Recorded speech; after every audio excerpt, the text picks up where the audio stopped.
We are still in the time of COVID, and we should not lower our guard yet. In the first reading, we heard the continuing story of Tobit and Anna and their son Tobiah, and the healing of Tobit, and the getting the wife for Tobiah of her, yes.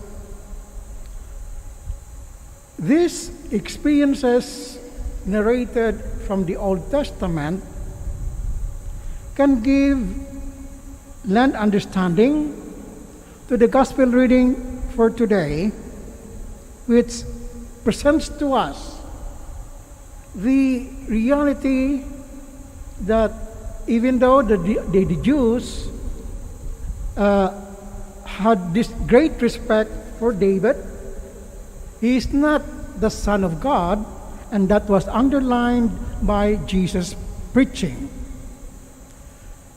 In the gospel, we can interpret that as a deepening of our understanding for who is God for us.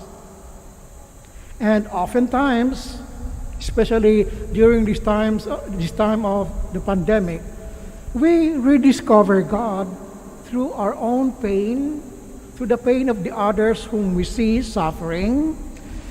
And because of that, we discover a loving and merciful Father. And from that experience, our capacity to be merciful and compassionate is once again awakened, generated, so that we continue the love that we have understood from our experience of pain and suffering, and pushed us, or probably moved us closer to the Father, who is that loving and merciful Father that helps us in time of our need. That was the experience of Tobit, experience of Anna, experience of Tobiah, through the Archangel Raphael. Today, as things are getting better, we should not neglect this lesson. Oftentimes, when things get better, we move away from God. We become focused on ourselves, our desire to fulfill our needs, our own projects, and God becomes again somebody by the wayside, or we invoke Him in time of our dire need. To be reawakened on the presence of God means to every day, every minute, every second, decide to be with God. All our choices, all our judgments should come from this intimacy that we have learned through our pain and suffering, and never move away from that.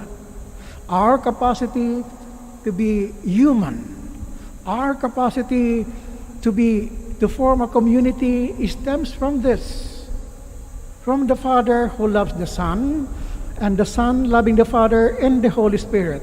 The formation of the community based on the Holy Trinity, that capacity to give, that capacity to understand the other. That's the meaning of the gospel for today. To know God, to know Yahweh, to know God the Father, not only through our learnings in the Bible, but through our experience of pain and suffering. There, we are released from that when we trust our painful experiences in the caring of the Father. In Matthew, Jesus says, "Come to me, all who labor and are burdened, and I will give you rest." And in the Psalms, Yahweh's compassion is repeated as the rock of our salvation. So today, as we reflect once again on the experiences of Tobit, Anna, and Tobiah, and the conversation of Jesus with these Jews, our knowledge of God is depends so much on our capacity to be intimate with the Father and the Son and the Spirit. And oftentimes, this experience would pass through pain and suffering.